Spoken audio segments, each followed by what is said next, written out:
Hello, thanks for joining me, astrologer Patrick Arundell, for your in-depth weekly horoscope video for week commencing the 29th of July for the Sun or the Ascendant. I'll give you a detailed, in-depth overview before your specific forecast for your sign. If you've yet to subscribe to my channel, I'd be very grateful if you did so now. The wonderful thing about this week is the warmth of Leo. The Sun is the ruler of this zodiac sign, and throughout this week, the Sun and Venus, the planet of relating, are very closely tied together. In fact, the new moon, which occurs on Thursday at 4:11 a.m. BST, is in fact also going to be embracing the energies of Venus. So for the following month, it really gives us an opportunity. In fact, for the first 3 weeks of August, the Sun and Venus are broadly close together in this alliance. It gives us an opportunity to move into a much freer, upbeat, refreshing, expressive and warming phase of the year. Now, the politics which have dominated much of July are not completely at an end. The good news, of course, is that Mercury has now come to the end of its retrograde, or it does as this week begins.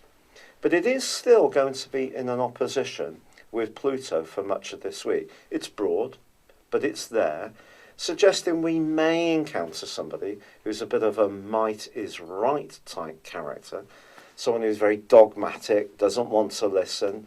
And communication isn't just about speaking, it's about comprehension. So the more that we can just be aware of our boundaries, if we do encounter someone who is a bit like this, wants to grab all the limelight for themselves or their point of view, then that's going to be useful.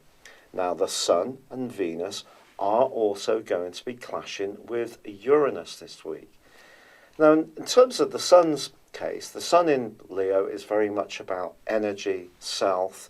It's about our individuality. It's about the things we enjoy doing, whether it's creative projects, socialising, being with our kids if we got them, or perhaps if we're wanting to have a more romantic time of it, the Sun's combination with Venus is obviously very exciting. It gives us all an opportunity to perhaps think more about how we dress, how we present ourselves, but the second, fifth house angle that we have here could lead to perhaps some spontaneous spending decisions or some spontaneous romantic decisions that we just need to be aware that if we do go for it, however exciting that can be, and obviously Uranian energy is to be more rebellious, it's to not necessarily go with the flow, it's to kind of fight against what's expected. And so I think when it comes to being an individual versus how this fits in with other people's values, then there could be some tensions caused by that. However, if you are wanting to be a little bit more of a free spirit when it comes to your budget, then this could be a week where you could find yourself a bargain by being a bit bolder and perhaps going for it. But it's also important to understand that any kind of indulgence, or overindulgence anyway, may have the downside to it. But I think the glorious combination between the Sun and Venus and the new moon in Leo is really what we should focus on most of all. It gives us a chance to revive, to rekindle some fire after all that watery, earthy energy which has dominated so much across the whole of July. Your specific forecast, Scorpio, shows a fantastic connection between the Sun and Venus continuing. When we put these two energies together, the Sun in the 10th solar house of Leo is asking you to raise your profile, to pump up the volume. Now, if you're someone who is a little bit reserved, this may seem a bit daunting, but Venus is in support. And this is suggesting that you're going to be radiating a very pleasant and attractive energy which can pull good things to you. It's also true that Mercury, the planet of communication, starts to go forwards as this week begins. If there has been something that's been snagged around a contractual issue, or someone's been dragging their feet around some correspondence or documentation, hopefully this log jam will be unblocked. It's still important with Mercury in opposition to Pluto, which is being repeated because of Mercury's retrograde, just to be mindful of not taking fixed positions on issues that just aren't worth your time and energy. And also this week, Uranus, the planet of surprises, which is asking you to think again about your approach to relating and relationships.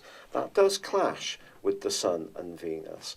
So it's suggesting don't try too hard around pushing towards your goals and ambitions. Just be naturally yourself. Your more assured self, coming through the guise of your ruler Mars, continues to link brilliantly with Jupiter. And although Jupiter is still tracking backwards, this combination can give you a lot more dynamism. The new moon on Thursday brings all of this up to the boil. This is your opportunity to reshape your destiny in terms of your worldly interactions. It just may mean that it has some kind of impact on a key relationship that you're involved with. I'd love it if you would like or comment on this video, or if you've yet to do so, please do subscribe to my channel. You can also book a direct appointment with me if you would like to do so by clicking the link beneath this video or ordering a personal horoscope report. But for now, good luck and goodbye.